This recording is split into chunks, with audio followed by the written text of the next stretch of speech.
that is awarded to MPs is not good. We have details of that. And Energy Minister John Peter Apawu gets green light to take his seat in Parliament as Supreme Court rules that Sal residents cannot challenge his election by filing a human rights case at the whole High Court. Our contention was that the action filed at the High Court, who was incompetent, was totally out of order because you cannot seek election petition reliefs in a human rights action. We'll hear from the Deputy Attorney General, who also says he expects the EC to take the appropriate steps to rerun the Buem parliamentary elections, where he believes the residents have voting rights too. I think that the proper thing to do is for the Electoral Commission to perhaps look at that issue and take due steps that will warrant a conduct of the Buem election again. That's the most important thing. And we have the very latest on Techiman South parliamentary seat as well. And in business, Trade Minister Alan Chimantin assures of measures to assist Ghanaian businesses to fully benefit from the African Free Trade Deal. That and more here on tonight's edition of Newsnight. Please join us with your thoughts and comments. It's via WhatsApp 055-1111-997. We're also live on Facebook. You can leave your comments there. I am Emefa Apawu. Hi, my name is Evans Mensah.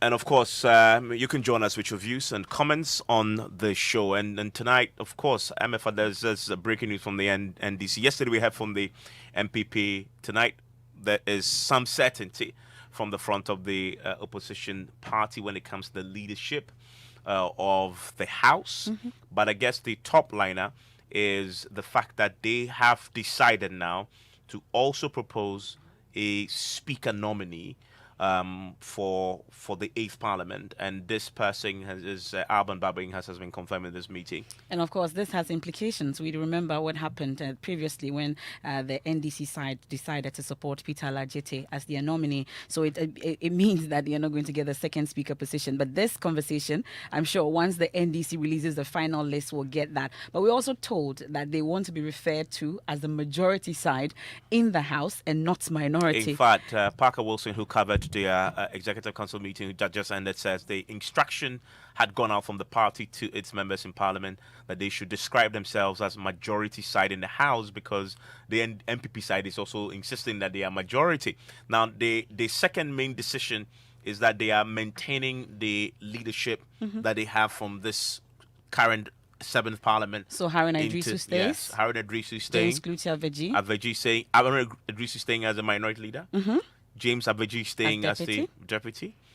Muntaka Mubarak is staying as the chief whip. And then Ibrahim Ahmed is staying as the first deputy whip. Mm-hmm. He's the MP for the Banda area. Mm-hmm. And then Comfort De Gansa is staying as the second deputy whip. Well, yes, I was also going to say majority earlier. As the second deputy whip, as far as the caucus, with regards to the NDC is concerned. But as you've heard Chairman Sabonsu repeatedly make the point, you have to belong to one of two caucuses in the House. He pushes the argument that if the former MP sits on their side, then one way or the other, they would constitute the majority. Although the NDC is insisting that they can also refer to themselves as majority. But the point you're drawing attention to with regards to the proposed candidature of Alban Bagbin, and you reference the history with what happened with Alajete, and we saw a situation where the NPP then took over the first deputy speakership, if my memory serves me right. Right. And then the second deputy went to one of the minor political parties. Right. PPNC at the time. So that's where John Boedu makes the reference and said if the NDC is not careful, they could be punished. In fact, today, I put that question directly to Joe Sowusu, and he said categorically that if they push it, they would give that second deputy speaker position to the independent candidate. I'm not too sure how that's that the only would option end up available working. to them as of now. Yes, but Elton, I'm not too sure how that would work, because once a person gets proposed for the position, that individual cannot vote for himself as far as that position is concerned, including the deputy speakership. So one way or the other. So first of all, for the first deputy speakership, let's say the NPP proposes Jose Usu. Jose Usu said today in the interview that, pardon me, he expects to be maintained as first deputy speaker of parliament. So he gets proposed for the position. The NDC, for example, also decides to propose someone, and they go toe to toe. Those two individuals who are supposed to be MPs cannot vote for themselves. If the NDC decides to strategically not to propose anybody, when Jose also gets proposed, he cannot vote in that. The NDC number remains 137. The NPP's number remains... It's a tie. It's a tie. And same will be the case for the second deputy speaker position. If they give it to the... No. Well, if even NDC decides to run for that, the point I'm driving at is, whichever way, there has to be a compromise. Of course. If the NPP decides that because the NDC is putting up someone for the speakership position, they want to punish them, one way or the other, whoever they propose, if the NDC decides not to propose a candidate, there'll be a tie, and the vote would have assumed to have failed. And when there's a tie, the motion will be lost.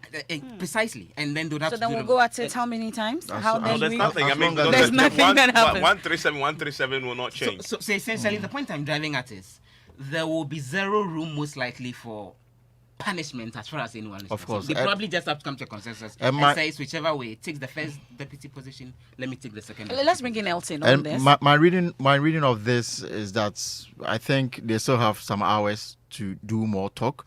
What the NDC, what they've done now, for me, is a proposal. They may not eventually put it on the floor when the clerk preside over the House for the election of a speaker. For now, it may be a proposal, which means that they have hours within which the MPP side can engage them more to resolve this matter before even they get to the floor minutes after midnight on Thursday for this exercise to take place. If they are able to reach a consensus, we are likely to see a situation where the MPP may do the proposal. We will not see a counter proposal from the NDC, and then the NDC will have their say in the second speakership of the House. That is, if they are unable to resolve these matters within these hours.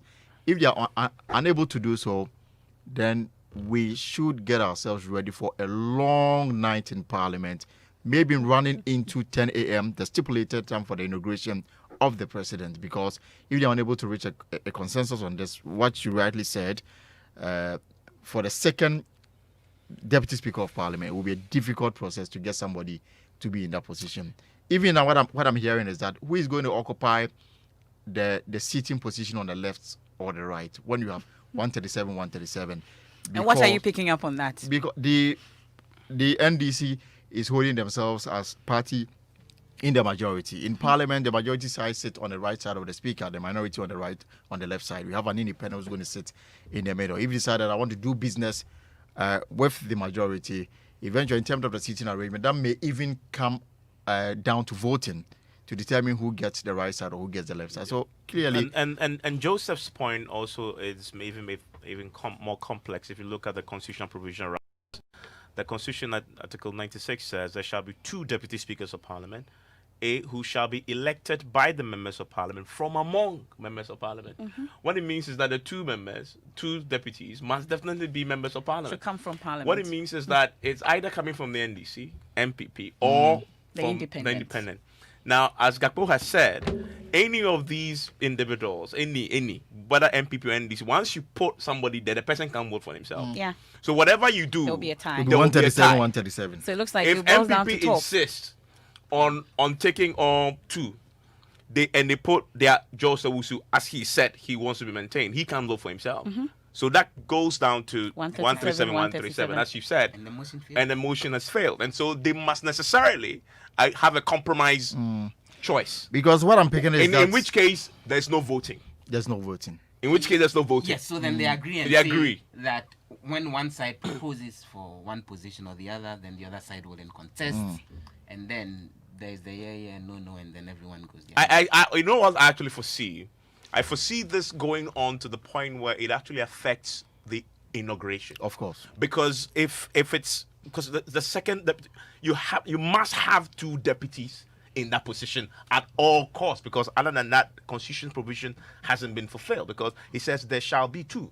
So if you decide to say, okay, we are giving you the 2-post ticket, we'll vote in perpetuity and will not end. And nothing and you cannot swear in the president if you don't have the 2 deputies. But in this case, position. you're all assuming that just because the NDC puts up a candidate, all 137 NDC members will be voting or backing that candidate, and all 137 will be backing the NPP candidate. That's point. also something you should be looking at, because it doesn't necessarily mean that once they are on that side, they are going to back that candidate that they will be putting up. So that's also an option. So somebody might break Yes, ranks. Definitely. It can happen. Especially when it's a secret ballot. Exactly. Yeah. It can Because happen. I know for sure that I can't really remember whether this was in 2005 or another matter that came down to secret ballot. One MP decided to spoil the ballot, so he didn't vote for either side. Eventually, the MPP guys had their way. I can't remember the circumstances, but I was in Parliament then, and they had to go down to this particular line. I know that among the issues that they are discussing is for them to look at the amended standing orders of the House, which among the proposals that the 2 parties are discussing is, if the MPP forms the majority, is it possible that you can cede some of the committees to the NDC for them to chair? These are some of the proposals that they are discussing to come to a decision regarding the speakership and the way forward in resolving this matter. So the proposed new standing orders, which have been in the House for quite a while, following the work of a committee chaired by Alban Bagbin, makes those specifics and says that the committees of finance, foreign affairs, security and intelligence, defense and interior, and security and intelligence is a newly proposed committee. And then a 5th one would have to be chaired by an MP from the government in power, Right. regardless of who holds the majority. And then there are the 3 of them which are then chaired by the minority. Government assurances. Government assurance as of now is chaired by the government in power, but I'm the ones that referring go to the proposed- opposition. Yeah, exactly. And then the Public Accounts Committee, and then they are also looking at and subsidiary legislation. Except that now it's looking very likely that with tomorrow being the final day, they wouldn't be able to pass pass. that standing orders. Okay, I'm sure all these details will come up, and we're also waiting for that official statement from the NDC following that functional executive meeting. My colleague Parker Wilson is also on the ground, but we'll stay in Parliament since we have 2 parliamentary avatars with us in the studio. Well, members of Parliament have withheld the approval of salaries and gratuity packages of the executive arm of government until the executive increases that of members of Parliament. So at a closed-door sitting last night, the MPs refused to approve recommendations by the Professor Akosua Bedu Committee for payment to the President, Vice President, Ministers and Deputy Ministers. They want to see a government white paper from the President amending the report with the expected increases for MPs before they will approve. Joseph Oboku Gakpo joins us in studio. He's still with us here in studio. Let's first look at these issues. We know that MPs salaries and gratuity is a constitutional requirement. Now, tell us about that constitutional provision. So this is in Article 71 of the Constitution, and it's categorical that the allowances that should be paid to the Speaker, the Deputy Speakers, MPs, the Chief Justice, as well as other office holders like the Auditor General, SHRAJ commissioners, Electoral Commission commissioners, as well as the Public Services Commission, a number of other such commissions, is actually to be paid by government out of the consolidated fund, and that it should be determined based on recommendations of a committee of no more than 5 people that should be established by the President. And then the point again is that when it comes to these same allowances and salaries for the President, the Vice, as well as various ministers of state and deputy ministers and all, this is something that should be paid based on the recommendations of a committee following approval from the legislative arm of government. So that is very categorical, and that has to be done before any set payments have to be done. Okay, so the President set up a committee to make the recommendations, which Parliament sat on late last night, as we've been talking about. What do we know about what actually transpired in that meeting yesterday? And so just to lay the basis, this committee was set up in June.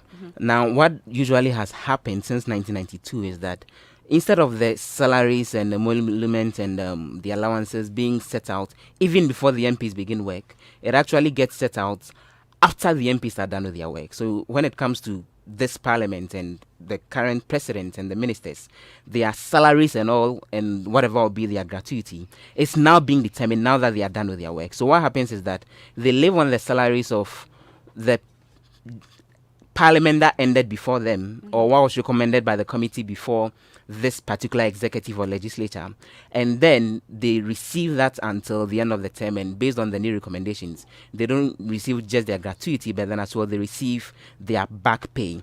What we gather is that after the report was laid in Parliament yesterday, and just to make the point, this is a report you've not seen because leaders in the House are keeping it very close to their chest. Although once the document is laid in Parliament, it's supposed to be a very public document. We gather when they went into the meeting, the MPs had concerns that the recommendations in terms of what they should be earning wasn't as high as they were expecting. And so then, because Parliament is supposed to approve just that of the executive, while the executive approves that of the legislature, they are supposed to approve that of the executive, but they say, we see in the full reports that these are our figures, and we are uncomfortable with the figures. Put out a white paper amending the recommendations of the 5-member Professor Akosia Bedu committee, increasing our margins, and it will only be on that basis that you will approve what you, the executive, Okay, so I'm curious at this point, what are the figures that they want a review of? So we've been digging and trying to get a sense of what exactly the specifics are. We gather, for example, that currently MPs are earning something around 21,000 cedis a month. And there's the recommendation that they get up to a 10% increase between the duration of January 2017 till now. So that will be taking the figure to around 23,100 cedis a month. Of course, taxes and all of that things would have to be deducted one way or the other. And then there's the gratuity that they are supposed to earn. And this is supposed to be a figure somewhere in the region of, from our estimation, around 36,900 Ghana cedis, because per the recommendations of the committee, they are supposed to earn their salaries for a 4-month duration for every year that they've worked. So their gratuity is an amount which has to do with like the 23,100 figure multiplied by 16 months, which is the period representing the 4 years, which again takes it to the 369,600 Ghana cedis. And so when you put all of that together, we are looking at a figure in terms of the gratuity as well as the back pay hitting somewhere around 470,000 cedis plus. And that's why they have the concerns with, that they think that the figures don't represent what they actually deserve as members of Parliament. So as a result, they withheld the approval of these salaries and gratuity packages. But you've been interacting with some members of that committee? So we've been seeking more clarification on this. And the demand that we are getting is that they would want to see a situation where they get up to a 1% increase in their salaries apart from the 10% increase across board. And that's what they are haggling over now. And I've been speaking to Benjamin Podo, who is a member of the Finance Committee of Parliament, who explains that that's the reason why they are holding on, and they're hoping to close up the issues and settle it before tomorrow, when the House is supposed to bring a sit into a close finally. Yesterday we had a first meeting of the Committee of the Whole, and certain decisions have been taken which will communicate. We still have one more meeting to finalize the arrangement, so that must be done.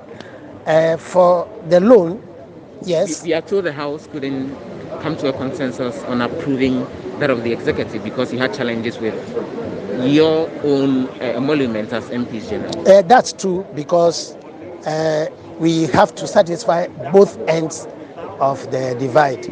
The equation, one is on the part of the executive, while the other is on the part of the legislature. You see, the executive encompasses so many people: this Council of State, ministers, SRAJ. All of these people must be taken on board. So we need to do a thorough job on all of this. And what should be done as far as that of MPs is concerned before you give the green light for the approval of that of the other article? We have agreed that the rate of rise or the rate of rise in the salaries awarded to MPs is not good, because the general public has been taking a certain rise in salaries annually, and they receive the difference every year, unlike Parliament, which has stayed there for 4 good years without getting any rise. We have been on the 2016 salaries up to date. So for the loss of value in money over time, we just recommended compensate for the time value of money. So that's one of the suggestions that you. Yes. So it will go to the executive for them to agree on this. We heard that you the MPs are insisting that if they are not working away with like 600,000 cedis plus, you will not accept and go ahead and approve that of the executive. Nobody has even done any computation so as to determine that it is 200,000 or 500,000. The components, the Constitution guarantees gratuity for MPs. Then, if you do not pay salary, which is due to the person, somebody, for 4 years, you are bound to pay arrears. So these are justified. Even teachers, nurses, they are always asking for arrears. So MPs have the right to ask for arrears when the increases are yes, when the increases are approved, they will require salary arrears. So it is not gratuity as people normally talk about it. So, thankfully, Mr. Benjamin Pudo, the MP for Ho Central, joins us for brief clarity on these issues that have come up. First off, I would want to find out how we are hoping to resolve this particular issue. First of all, let's agree. Let's understand that there is no dispute.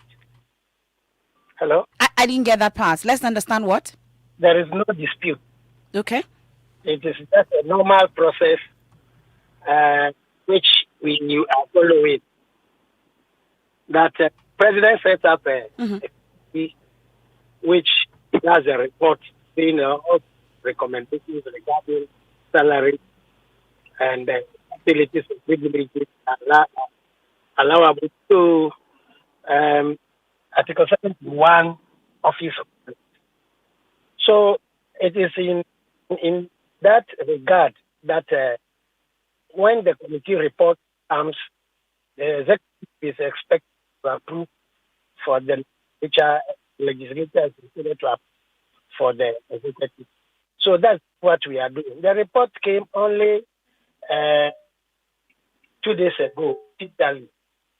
So we are still looking through to see whether there are some to dot I's to dot. So these T's and I's that are supposed to be dotted, does it include you asking the government to increase that of parliamentary members? Is that what it is? Because you mentioned that there was no dispute. Meanwhile, you withheld the approval of these salaries and gratuity packages for the executive arm. What do you mean by hold? The executives and the legislature are on the same salary scale. So you cannot say that the executive salaries are different and they are all using the same salaries, the same award point. So there isn't anything like we have with executive salaries and then forcing them to those for the legislature. So it is just the sector which is to be on either side. So they see no dispute. We are just trying to fine tune what we have in the report, which was submitted by the presidential. So there isn't any dispute. But I'm curious, how come no one has a copy of the report by the Professor Akusi-Abedu Committee, although it's a public document? How come? No one has a copy of the report, even though it's a public document, because it was laid yesterday and wasn't made available. Oh, but the copy is not submitted to the press. It is submitted to those who are to handle fine-tuning before it is brought out. So it is a report sent to Parliament. So it is not that it's a report which everybody should have. Well, we're grateful for the clarity there. That's Mr. Benjamin Kodo is MP for Ho Central, member of the 4-member committee that's liaising with the Professor Akosia Bedu Committee on Salaries, Emoluments and Gratuities. This is Newsnight here on Joy 99.7 FM. A number of your comments are coming in, especially on this one, is 055-1111-997. We'll take a quick break, and when we return, Energy Minister John Peter Amewu gets green light to take his seat in Parliament as Supreme Court rules that SAL residents cannot challenge his election by filing a human rights case at the whole High Court. We also have the very latest on the Tichiman South parliamentary elections. We also have business after this. Please stay. 55, 78, 58, 78. Hey, Charlie. My network is really killing me. I have to pay my uncle's workers via mobile money, but the charges alone, it's about 380 cedis. Charges alone just to send money? That's 10 bags of cement already, my guy. Listen, bro, you can save money on charges if you move to Vodafone Cash now. Vodafone Cash? But my network is... Hey, sending money on that your network, you pay. Sending money on your network to other networks, you pay. But guess what? Sending money on Vodafone Cash is free. Sending money on Vodafone Cash to all other networks is also absolutely free. No charges at all on Vodafone Cash. So tell me, what are you still doing on that your network? Masa, look sharp, then move to Vodafone Cash. Hey, make a change the SIM right now. Yeah, sending money on Vodafone Cash to all other networks is now absolutely free. Send unlimited amounts of money as many times as you like for free. Just dial *110# now to send money. The future is exciting. Ready? Belacqua so cool, refreshing the family, empowering lives for a better day, quenching your thirst, preserving society. Belacqua for us, Belacqua mineral water. Keep drinking, Belacqua. Keep drinking, Belacqua for us. Belacqua mineral water. Keep drinking, Belacqua. Keep drinking, Belacqua for us. Belacqua mineral water. Belacqua, providing clean, refreshing water and contributing to making our environment safer with our recycling plants and lighter plastic initiatives. Belacqua mineral water for the greater good. This advertisement has been vetted and approved by the FDA.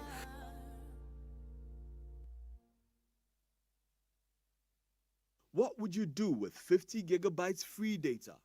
Would you binge watch TV all day? Would you download FIFA 21? How about downloading your entire coursework? Or you do all at the same time? See, Surfline has a way of giving you value like no one does. 50 gigabytes free data when you get yourself a Surfline device. Now that's a sledgehammer. Don't miss out on anything. Get yourself a Surfline device today from any Surfline shop and get 50 gigabytes free data to do all you ever wanted on Ghana's only true 4G LTE network. Surfline, it's about time. Joy 99.7 FM. Welcome back, and it's time for business with George Yafe. A lot of things happening in Parliament, and I will not miss that coverage on Joy News and Joy FM. Is it the night before? And it continues tomorrow, the dissolution, inauguration, all through. We are with you. This is your election headquarters. I'll be watching it so much. Please do. Well, coming up in business, Trade Minister Alan Chimantin assures of strategies to assist Ghanaian businesses to benefit fully from the African Free Trade Deal. And some agri workers doubt significant turnaround the sector due to government's Planting for Food program. The business news on Newsnight is brought to you by MTN Business. Welcome to the new world of business. Kingdom Books and Stationery, your number one-stop shop for all your office essentials.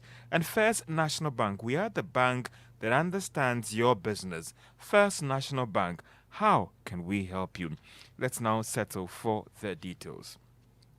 Trade Minister Alan Chimantin has assured that they have put in place the required structures to ensure that the African Free Trade Deal benefit Ghanaian businesses.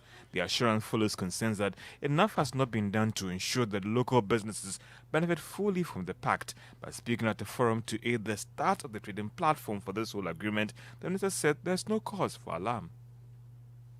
Under the direction of the President, installed an institutional support structure that would ensure the success of the program. At the base of this structure, we have technical working groups that are going to work with the private sector in different areas of nation. Access to finance, enhancing our productive capacity, access to market information, supporting trade facilitation, all the functional areas that will enable our private sector to succeed have technical working groups. So there's already a structure in place to ensure that in Ghana we succeed. And we also have a liaison unit that will be liaising with my brother, the Secretary General of the AFCFTA. And that's Trade Minister Alan Chemantin. In a related development, African heads of states have agreed to make Ghana the commercial capital for the African Free Trade Agreement. Secretary General, that is Mensah Mene, disclosed this at this forum in Accra. He added that they are also working to put in place a trade financing package for small businesses across the region. In the area of private sector collaboration, I'm pleased to report to you that as a secretariat, we are in initial stages of discussions with African commercial banks about the establishment of a $1 billion trade finance facility, which will be aimed at primarily small, medium enterprises. I have had very fruitful discussions with His Excellency President Tshisekedi, the incoming chairperson of the AU Assembly, on the 17th of December in Kinshasa, about how this trade finance facility can be jointly underwritten by governments, African banks, and African multilateral development institutions. Secretary General of the African Free Trade Secretariat, Mensah Mene. Now, President Akufo-Addo has expressed government full commitment to industrialize the economy, delivering the State of the Nation address. The president noted that despite the challenge posed by COVID-19, there was still press ahead to transform the economy to create the required jobs for Ghanaians. The One District, One Factory program is part of the anchor on which we're building the comprehensive industrialization of our country. Much of the work has now been done to put in place a framework for the rapid implementation of projects. The factors that are currently in place and in production reflect the underlying principle of the program, which is the equitable distribution of development projects around the country. The prospects of our becoming the automobile hub in West Africa are growing stronger every day, with investments being made in the country by global manufacturing giants in the automobile industry. President Akufo-Addo, in a separate development, agri workers doubt the sector has witnessed some significant turnaround due to government's Planting for Food program initiative. The president, in his State of the Nation address, noted that the development has resulted in Ghana being an exporter of food. But speaking on the pulse this afternoon, the General Secretary of the Agri Workers Union, Erikare, noted that a lot more needs to be done to realize this. There has been a growing coverage of agriculture. But as to whether one should consider that as dramatic, it's quite challenging, it's difficult. But you see, the awareness that has been created about planting for food and jobs, and people want to go in and so on, that is quite a good news. But you are also aware that it's not even only about the tomato and that he has talked about. If you look at maize, even now we don't have maize. Now, and we are now importing maize because we have not got enough, and the price is going up. Edith Karewe is the General Secretary of the Agri Workers Union. Now, economist Dr. Verafiado says government must explore policies that would help reduce dependency on developed economies for some funds in terms of borrowing. According to her, it's almost the Western economy policies that have been tailored for the Ghanaian economy, which she believes that it is not good. Her comment made on the back of Ghana's abysmal performance of the Global Knowledge Index in the area of research, innovation, and development. The policies and frameworks that work for the Western world are not necessarily tailored for Africa. African data almost always seems to sing a very different theoretical construct in relation to Western data. So a number of authors have come up clearly to indicate that we are getting nowhere if we keep on attempting to implement, policies, theories, etc. that emanate from Western data. And of course, I believe the GKI gives a clear sense of the fact that whilst a number of countries are using their data to formulate, trajectories or pathways for which they will follow towards their growth, we seem not to be doing much. Maybe we look at what appears to be the should I say, the catchy idea of the day, and then we try to push it. Sometimes without checking to find out whether we've got the constructs or the pillars that will see to it that we are successful. And that economist Dr. Vera Fiado. And that's all for business on Newsnight. 1, 2, 3, 4. Oh, don't worry, Grandpa. There are still 5 ripe and 15 unripe mangoes on the tree. That's my boy. Grandpa, it's still 1.2 kilograms of rice in the container. My boy. And how much credit did I spend last week? Well, you spent 5 CDs on calls, 2 megabytes on data, and you sent 5 SMSs. We are the first network that tells you exactly what you have spent and when you spent it. Dial *156# to access your statement on MTN. We are good together. We day for you everywhere you go.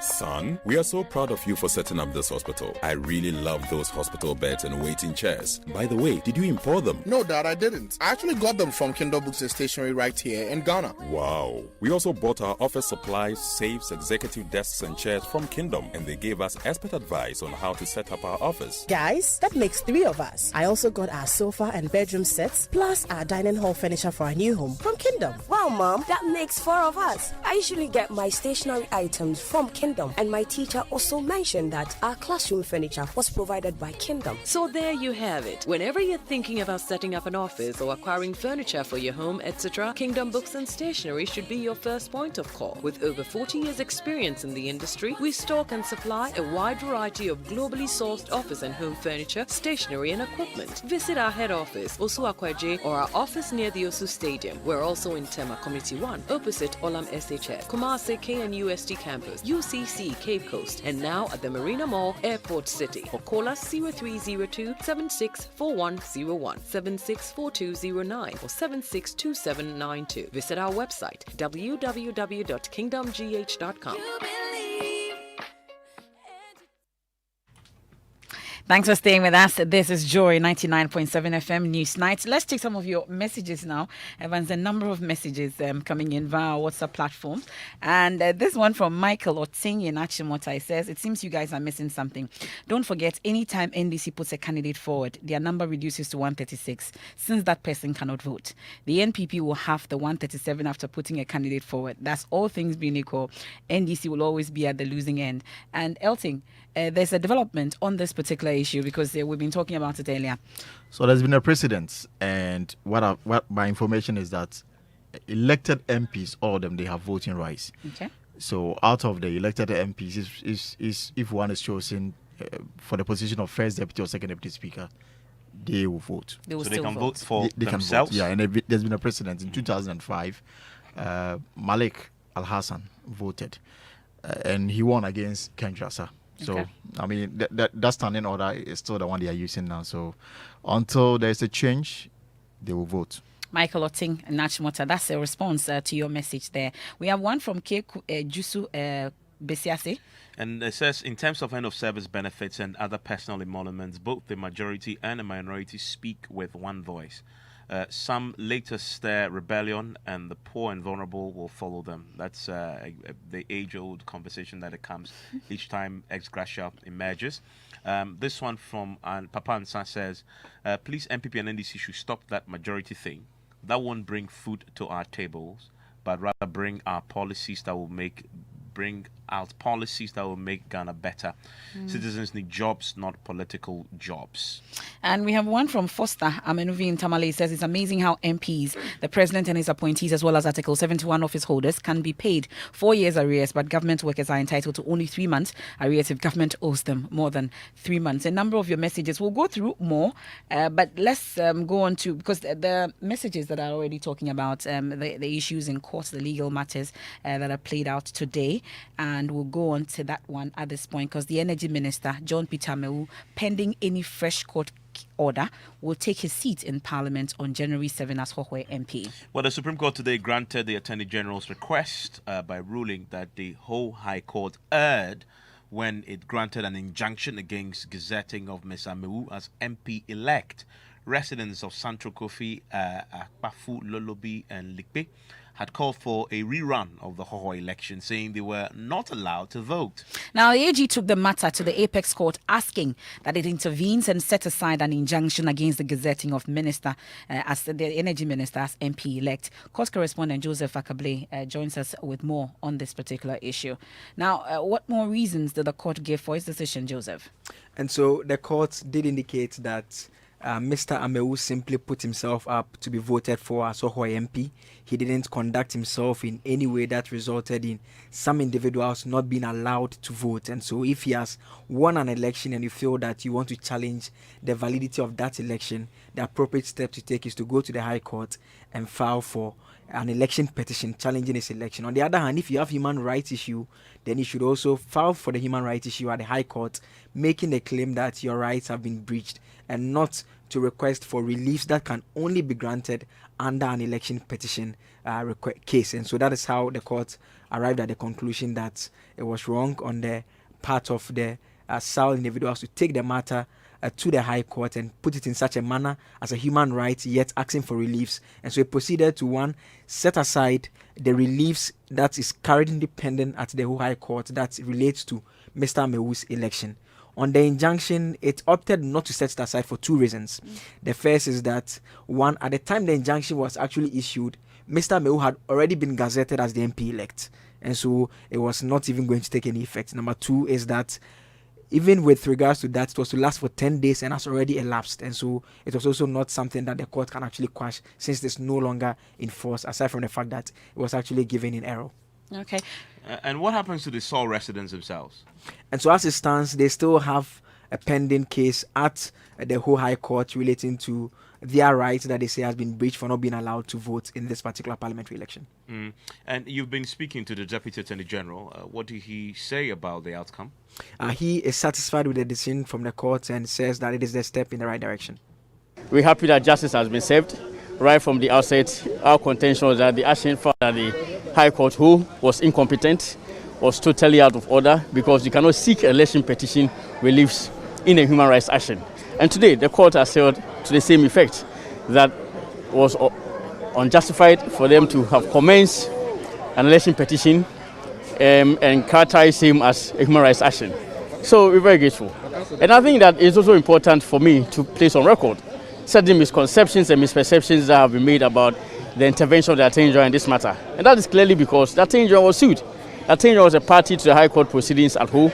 And if you are party to proceedings, you reserve the right to take any action at all that you think is available to you at law. And that is what the Attorney General did. We commenced an action here at the Supreme Court seeking to quash what went on at the High Court rule, because it was not according to law and it was granted by the court. So our contention was that the matter was in the nature of a parliamentary election petition, and to that extent the orders of the court dated 23rd December ought to be struck out. The court granted an order of certiorari quashing the entire proceedings of the court on 23rd December 2020. So we're satisfied wholly with that one. Then the second relief for prohibition, the court granted same to the extent that it struck out the reliefs that were in the nature of an election petition sought against John Peter Amewu, to restrain him from being gazetted, to restrain him from being put before Parliament for swearing in and all.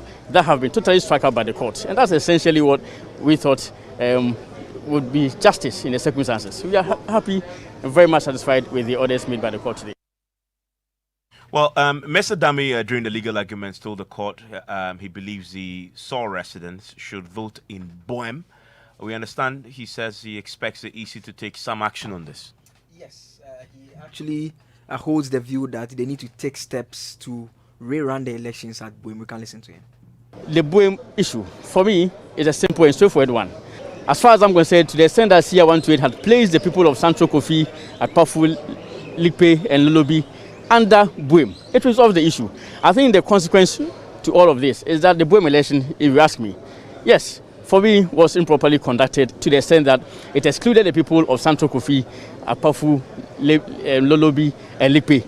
So I think that the proper thing to do is for the Electoral Commission to perhaps look at that issue and take due steps that will warrant a conduct of the Boem election again. That's the most important thing. Of course, I'm also aware of the pendency of a suit filed by certain people seeking to have the Buem election annulled and for a fresh election to be conducted. I think that issue will be dealt with by the High Court. And indeed, the court today, when it was preserving the part relating to human rights to be continued at the High Court too, clearly also is thinking on the same line. So that issue can be resolved by the High Court and the conclusion can be that the Buem election should be conducted again. Because the court has indicated today clearly that the people of the 4 areas in question cannot be part of Hohoe. They are not part of Hohoe as per law, because to do so will be an infringement on Article 47, Clause 2 of the Constitution. Okay, so that's the lawyer for this Deputy Attorney General there. Joseph, we know the lead lawyer in this case was Chacho Chikata himself. I wonder what his reaction was to this.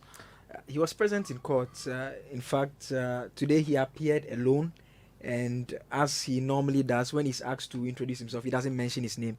He only mentions the name of his junior. But today, because he was alone, when he was called upon to introduce himself, he just said, "I appear for the interested parties," without mentioning his name.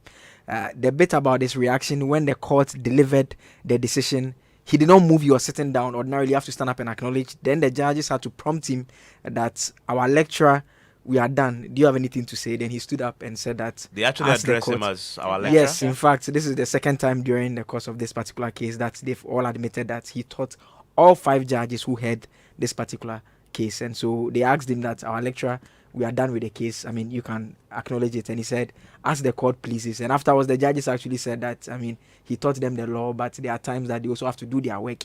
And they may not always get it right. But it's still their work that they have to do. I'm curious, anyways. Who are these judges? There's Justice Yao Apawu, that's one. There's also Justice Amadou Tanko. There's Mafo Sao. There's Gertrude Tokonu. And there's also Justice Clemens Honyenuga, whom they had tried to get off the panel but didn't succeed. So did he finally get up to acknowledge, or he sat and acknowledged? He stood up and said, as the court pleases. Okay. We can bring in member of the NDC legal team, Baba Jamal, joins us on the telephone line right now. But this is on the subject of Teaching Mensah. And Joseph, we'll let Joseph go off on this because he's been interacting with Peter McMahon on this particular case. And they made some attempt at getting an injunction against Martin J. Mensah. Briefly, what has he been telling you? He says at the time that he was at the Supreme Court, and he had told us that he had gotten information that the push by some persons, he says, belonging to the NDC to get an injunction against Martin J. Mensah had not succeeded. Oh, I'm highly delighted. And I just also had another message from Wenchi High Court, where another suit to injunct our own Martin J. Mensah has also been thrown out in Wenchi. So MPP is marching on. We understand there are some seats that you are targeting and going after. How many seats are you looking at in terms of the seats that were won? Looking at 5, and it may be increased to 7. At the appropriate time, we will disclose that. We are working hard. Because election is a process. We have pre-election, election, and post-election. We are now in the post-election era, and we are not dead. We are active and working. So Techiman South has been the most contentious constituency on the back of the December 7 elections. The NDC maintains that the processes there were not fair and they were not legal. And they had gone to court to get an injunction against Ajay Mensah being sworn in, and the court has thrown that out, as we know. Now let's bring in NDC legal team member Baba Jamal. Mr. Jamal, your reaction to the court decision today? Yes, I must say that what happened in Techima South is not something surprising. And I think that the reason the court gave is what all of us should understand. What is the implication of what the court has said? What the court is saying is that they will not stop the Techima people from having a representation in parliament. And for that matter, it is going to refuse the application, but it will continue to deal with the substantive matter, and as and when it is necessary to deal with that, in which way it goes, that will resolve the matter. But you see, today, if you look at what has happened in the Supreme Court, what the Supreme Court has done today effectively tells us that we are going to have the parliament, the 8th parliament of Ghana, and there is a section of the people in Ghana here who have no representation in that parliament. The people of Central Kofi, Akope, Lipe, and Lolobi are not going to be represented in the next parliament that we're going to have. So that is a bit surprising. And I think that I was surprised at the position my laws took at the Supreme Court today. But when it comes to Techiman South, let it be clearly stated that NDC has not lost any case. It is an application that has been refused. That does not negate the substantive case which is still going to be dealt with, and we still maintain our position that Techiman South, we won the seat, the proper things were not done, and properly collated, we are going to win that seat. Okay, so has the court given the timelines? I know the expedition is a watchword nowadays when they hope to definitely once this ruling is out, we expect that our opponents will do. There's a process that everybody will follow for the dates to be set for the cases to be dealt with, and I know they will take those steps for the case to be dealt with. Thank you very much, Baba Jama. He's a member of the NDC legal team. We can do a member of our sports team now. Gary Alsmith joins us. Hello, Gary. It's been a while since I saw you on Newsnight. Yes, it's been a while. Great to have you. Yes. How's your holidays? It's just relaxing. I'm looking for as more. It should be. I have no, when you come from holidays, you want more. You feel like, oh my God. The show must go on. The show must go on.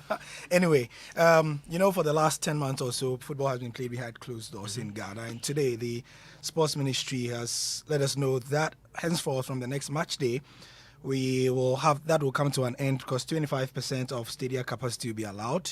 But because we are still in the throes of COVID-19, all COVID protocol will be observed. And so what it means is that Ghana Premier League matches and fans will be able to watch the matches as it stands right now. We are still 7 rounds into the Ghana Premier League season, and so teams have been complaining that they need money, they need resources, and all that. So from now, they will have some fans going into the stadium. We hope that they can get 25% capacity because even when it was 100%, people were not going to the stadium. But something interesting has been happening with Asante Kotoko, and as you may have heard, their players decided to boycott training because their bonuses and per diems had not been paid. And they didn't do this in Ghana, they did this in Sudan because tomorrow they are supposed to play Al Hilal in the second leg of the CAF Champions League. Very strategic. You fly us to go and play. Once we get to the country, we say, yeah, okay. So more trouble for Asante Kotoko as the players decided to boycott training in Sudan. And the issue is that they were owed per diem of their last encounter in Mauritania against FC Nouadhibou, where they drew 1-1. The second leg of that tie was called off following the disqualification. We also understand that they were owed some money from one of their games against Dreams FC. So Kelvin Owusu-Ansah from Love FM has more detail on that. Well, these issues stem from a lot of issues happening in the club which the players are not happy with. First of all, their winning bonuses for the Ghana Premier League games against Legon Cities and Dreams FC are still yet to be paid. And then their qualification bonus from the FC Nouadhibou game is hanging. The players are not happy with it and they feel that those monies should be paid. As enshrined in the contract with High Sense, the players are supposed to enjoy 5,000 Ghana cedis for every match they don't lose. So regardless of a victory or a draw, the players are supposed to get 5,000 Ghana cedis in their pockets where they are going to share as a group or a team that played in that specific game. But they haven't had any of those money from the games that they've drawn and then won in the Ghana Premier League. But they try to inform management, and Nana Ponsa has been avoiding meetings with them, texts, calls. It's just been difficult for them to even have correspondence with their CEO. They are not really happy with the situation. Right, so Kelvin also answered with that detail there, and I'm sure there'll be more. We understand that monies have been flown to Sudan to settle their per diems. Amount of $8,800 has been flown. One person is getting $800. No, $400 each, but the total is $8,800 to settle all their. But the fans are also saying that you have agitated and we have paid you the per diem. You to win the match, let us see. And it's going to be difficult. Otherwise, because stay in Sudan. Yes. Stay in Sudan. You know how football fans can be. And it's going to be difficult because they were beaten in the first leg. And it's not going to be easy. While they have been given $400 as, to settle their stuff, the team they are going to play have been promised $80,000. Oh, wow. That's the sport. Unfair competition. Thank you very much, Gary Al Smith. So today you were at Parliament for the State of the Nation. Your address as delivered by President Akufo-Addo. There have been reactions to this. I mean, you got a number of reactions from Parliament, from the parliamentarians themselves to that speech delivered by the President. My colleague Manuel Kranting hit the streets. To be precise, he's been to Abuso Kai Spare Parts Dealership Enclave. And today, yes, the reactions in this report. There's any spot within the capital where the conversation is rife about the president's State of the Nation address, that's really got to be here. In fact, really varied opinions about what the president has been saying about the state of the economy and it being on the path to recovery. And some of the other interventions, which of course the NPP government has been rolling out in the past 4 years. And then I'll walk into the yard a bit. Things are not going well. As due to the conversation, we don't know how things are going well. So we are trying our best and see whether if it's good, then normal. Of course, you've been here for the past 4 years in the Akufo-Addo government, and you know the sort of things that he's been doing. If I ask you to rate him, for instance, with the government and how it's been working, what would be your rate? Oh no, and things are going wrongly. Things are not moving well at all. Things are going very slowly, yeah. Oh, next 1 year, we expect better. We expect if it will be better for us. They'll buy goods, they'll buy our goods we have sold well. Maybe it will be. The economic indices as were, exposed by His Excellency the President in there, according to this man who just spoke to me, doesn't really show in their pocket. He says that, well, when they sell, people don't buy. One mantra, which really now sounds like a broken record, we hear it all the time. And it's sometimes even difficult to know whether or not that is the real situation on the ground. But they are here and they say so. By Modimona Wabonu, Mekasi Inui Paye. Was Ghana for him more free in and engineer to Abamana. The birth free cities or the Abba. His efforts need to be expanded. We'll get more of your reactions subsequently. There's also more on myjoyonline.com. And that's it for tonight's edition of Newsnight here on Joy. I am Emefa Apawu. Yeah, my name is Mensah. And the Geek Squad up next. They're talking about the impact of COVID-19 on cryptocurrency. You want to wait for that.